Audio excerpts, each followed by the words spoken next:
falamos algo e as pessoas não conseguem entender. Mas por que as pessoas não conseguem entender? Porque aos olhos humanos é loucura. Porque o verdadeiro cristão, ele vive literalmente pela fé. Ele não vive. Nós costumamos dizer assim, tem pessoas que falam assim: olha, eu quero um carro. Suponhamos, eu quero um carro, mas eu não tenho condição de ter um carro. Por quê? Eu só dou o quê? Um passo de acordo com o quê? Com a minha perna. Mas na realidade, o cristão, ele não mede com o passo da sua perna. Ele mede no tamanho de Deus. Porque nós vivemos pela fé.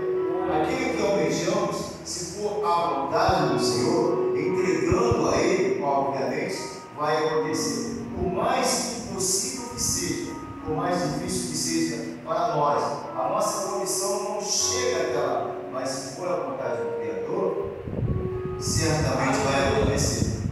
Não é pela força do nosso braço, está entendendo? Não é pelo nosso querer, mas sim pela vontade de Deus. Entendendo nós que muitas das vezes queremos alguma coisa, mas Deus não quer. E aí, aquilo não acontece, a gente até começa a murmurar, fica triste, chateado, mas quando estamos na vontade de Deus, é Deus quem comanda a nossa vida, amém? Vamos lá, João, capítulo 18, né? Capítulo 18, a partir do verso 33. Diz assim a palavra de Deus.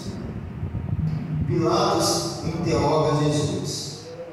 Tornou Pilatos a entrar no pretório, chamou Jesus e perguntou-lhe: És tu o rei dos judeus? Respondeu-lhe Jesus: Vem de ti mesmo esta pergunta, ou tu disseram outros a meu respeito? Replicou Pilatos: Porventura sou eu judeu? A tua própria gente e os principais sacerdotes é que te entregaram a mim. Que fizeste tu? Respondeu-lhe Jesus: O meu reino não é deste mundo.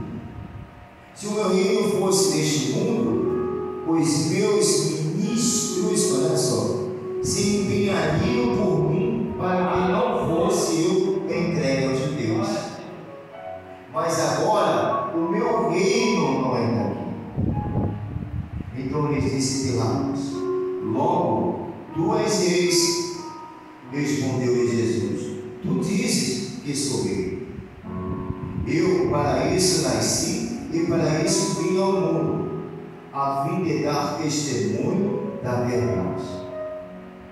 Todo aquele que é da verdade ouve a minha voz. Perguntou-lhe Pilatos: Que é a verdade? Tendo dito isto, voltou aos judeus e lhes disse: Eu não acho nele crime algum. É costume entre vós que eu vos solte alguém por ocasião da Páscoa. Quereis, pois, que eu vos solte por rei dos judeus? Então gritarão todos novamente: Não esse, mas Barrabás. Ora, Barrabás era um salteador. Então por isso Pilatos tornou a Jesus e mandou soltá-lo. Os soldados, tendo tecido uma coroa de espinho, puseram na sua cabeça e vestiram-no com um manto de púrpura. Chegavam-se a ele e diziam: Salve, rei dos judeus. E davam-lhe bofetadas.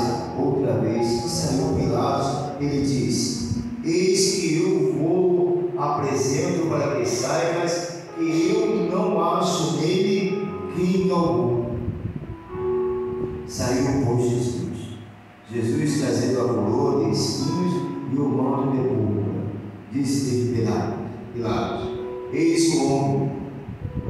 Ao verem os principais sacerdotes e os seus guardas gritaram: Crucifica-o, crucifica-o. Disse-lhe Pilatos: Tomai vós outros e crucificai, porque eu não acho nele crime algum. Responderam os judeus: Temos uma lei ele tem conformidade com a lei, ele deve morrer. Porque assim mesmo se fez filho de Deus. Pilatos, ouvindo tal declaração, ainda mais atemorizado ficou. E, tornando a entrar no pretório, perguntou a Jesus: de onde és tu? Mas Jesus não lhe deu resposta. Então Pilatos o advertiu: não me respondes? Não sabes que tenho autoridade para te soltar e autoridade para te crucificar? Então respondeu Jesus: nenhuma autoridade teria sobre mim, se de cima se não fosse dado. Por isso, quem me entregou a ti, maior pecado tem. Amém. Amém. Podeis sentar. Olha, aqui o nosso Senhor deixa bem claro que o reino espiritual é diferente do reino material. Naquele dia, naquele momento, Pilatos, vamos assim dizer, era o bam naquela situação. Ele tinha poder, como aqui é dito, para livrar o nosso Senhor ou colocá-lo na cruz. Mas observe que o nosso Senhor Messias, ele diz assim a Pilatos: olha, poder você não tem, se de cima não for te dado. Ou seja, ele diz que sobre a vida dele, Pilatos não tinha poder. Pilatos não tinha como absorver, porque ele não tinha essa autoridade.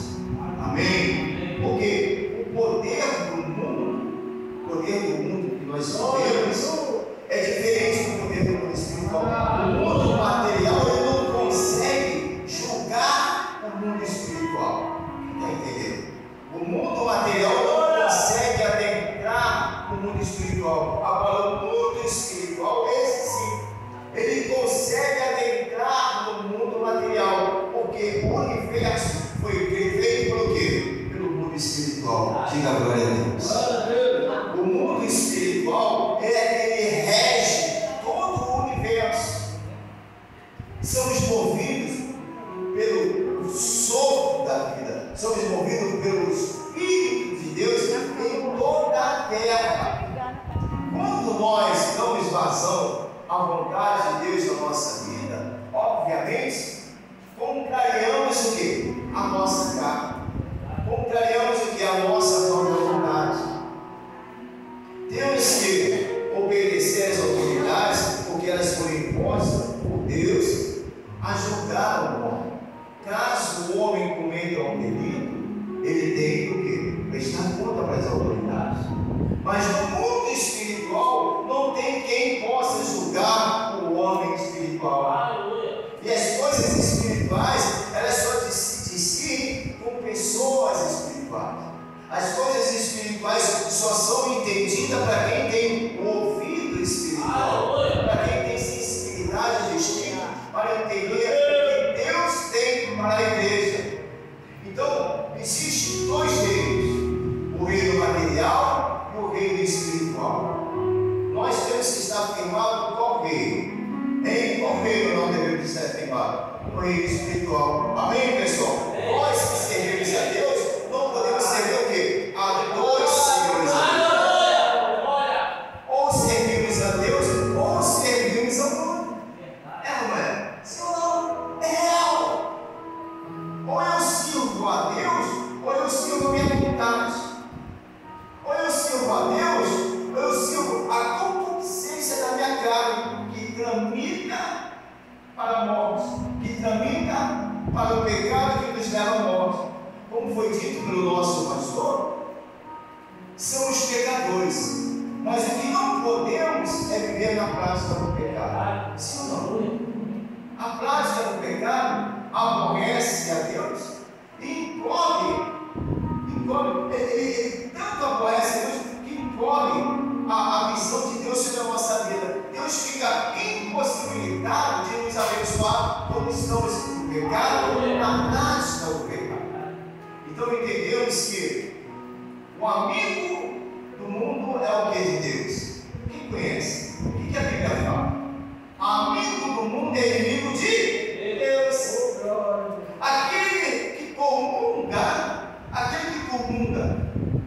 espiritualidade carnal, vamos dizer assim, do espírito desse mundo, da vontade, da carne, ele aborrece a Deus. Amém, pessoal?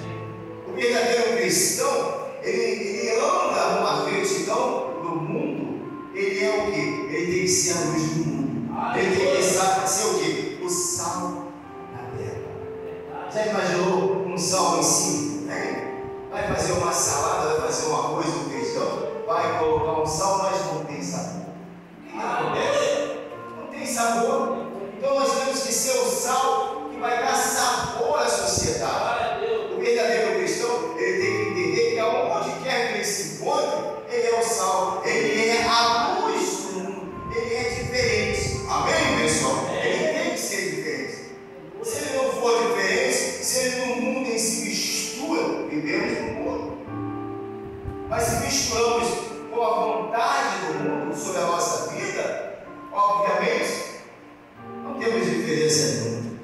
Obviamente, não somos a luz do mundo. Não é? Se não, e o que acontece? Sobre a nossa vida, impera o espírito desse mundo. E sim, o espírito impera o espírito de Deus, impera o espírito desse mundo. Se andarmos em comunhão, observa que quando Pilatos ele fala a Jesus, ele tem autoridade, mas ele tem autoridade humana, ele tem autoridade desse mundo. Então, entendemos diante da palavra e da vontade de Deus que o verdadeiro cristão, quando ele é nascido de Deus, ele vence o erro, ele vence o mundo.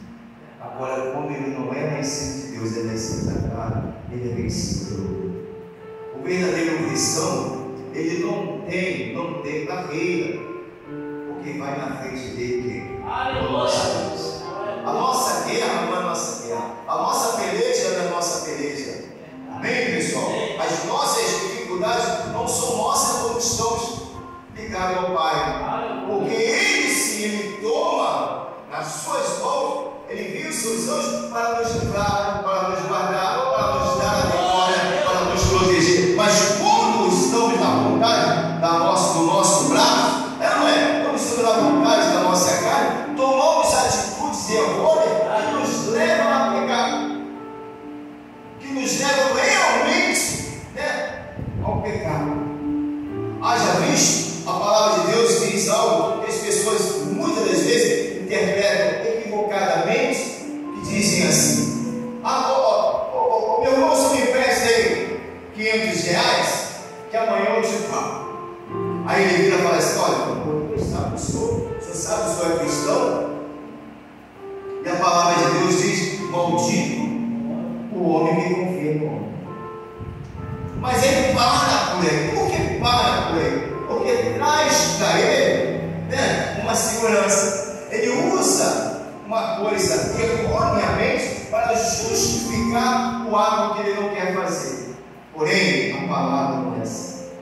Maldito o homem que confia no homem e faz do seu braço forte a sua fortaleza e aparta o seu coração de Deus. Maldito é aquele que pensa que é melhor. Maldito é aquele que pensa que sozinho ele consegue as coisas. Maldito é aquele que vive na carne, o cristão. Amém, pessoal? É real. Ou servimos a Deus, ou servimos a nossa vontade. Ou damos vazão ao Espírito, ou damos vazão à nossa concupiscência, à vontade da nossa carne. Observando bem que a vontade da nossa carne é contrária à vontade de Deus. Agora, a vontade do Espírito de Deus sobre a nossa vida é vida eterna. Diga glória a Deus. Glória a Deus. Amém? É uma realidade. Então, como diz a palavra, nós devemos de servir a Deus para que o Espírito do Senhor ele esteja sobre a nossa vida em todo momento. Observe bem uma coisa. Aqui Jesus, ele está sendo levado para ser crucificado, para apanhar e para morrer por nós. Esse preço que ele pagou, obviamente, Nem Pilatos, nem ninguém aqui poderia absorvê-lo. Porque isso é o plano da salvação. Esse é o caminho da salvação para que todos nós, para que você que nos escuta pela rede social, pelo YouTube, você que acompanha conosco a pregação, Jesus morreu por você e por mim. Morreu por nós, por todos nós que procuramos viver essa vida. Uma vida de quê? De comunhão com Deus. Uma vida de intimidade com Deus. Não adianta só você ir à igreja. Não adianta só você ler a palavra. Não adianta só, não. O que adianta mesmo é você ser fiel a Deus. É como já foi dito aqui. O nosso Senhor, os verdadeiros adoradores, o adoram em espírito e em verdade. O que é adorar a Deus em espírito e verdade? Adorar a Deus em espírito e verdade é você ter comunhão com Ele. Porque o Espírito é a verdade que desceu sobre nós para darmos a visão celestial, para levarmos ao caminho da eternidade, para a salvação eterna. Diga glória a Deus. Se de outra forma não for desse jeito, a gente se perde. A gente perde o mundo. Então, como diz essa Escritura, quando nós aceitamos ao Senhor, olha só, é muito difícil ser cristão, sim ou não? É muito difícil ser cristão. Me perdoe o exemplo que nós vamos dar, mas é uma realidade. Carnaval está chegando. Eu já fui para assistir a sua lição, eu sei o que é carnaval, né? Então, assim, não tinha chuva, não tinha temporal, não tinha tempo ruim para pular o carnaval. Mas o cristão, quando chove, fica em casa. Se chover, se eu pegasse a chuva, amanhã eu estou preparado. Não é? Não. Se chover, se eu pegasse a chuva, amanhã eu estou preparado. Deixa de vir à igreja, deixa de ser abençoado, porque a chuva parou. Aleluia! Não estou julgando, estou afirmando. É algo que a gente vê nessa caminhada nossa, que qualquer coisa para o cristão. Mas o verdadeiro adorador, ele não consegue ser parado. Aleluia! Qualquer coisa impede o cristão. É ou não é? É real. Mas, se fosse, talvez, um compromisso, é uma coisa, eu costumo sempre falar isso que eu vou dizer a vocês, é realidade, você que está nos ouvindo, é real. Pega essa visão. Pega essa visão. Veja se estamos equivocados no que aqui vamos falar. O cristão chega no trabalho cansado, estou pensado. Hoje não vai dar, Deus vai me perdoar, Senhor, me perdoa, porque eu estou pensado. O corpo dolorido, não dá hoje, não dá para eu ir. Me perdoa, é ou não é? Talvez você que esteja nos ouvindo aí já tenha feito isso. Hoje eu não vou, estou sentindo uma dor aqui. Hoje eu trabalhei, eu vou arrebentar. Mas ele está um pouquinho apertado na vida financeira. Aí o patrão liga, fulano, seguinte, fulano de tal faltou. Eu estou precisando de uma pessoa para cobrir o plantão dele. Eu te pago dobrado. O que você acha? Opa, peraí, estou indo, já estou indo agora. A dor passa na hora. O inchaço some na hora. Eita, mundo. Eita, é o poder desse mundo. É real. É o poder desse mundo. É quando você vê dois jeitos.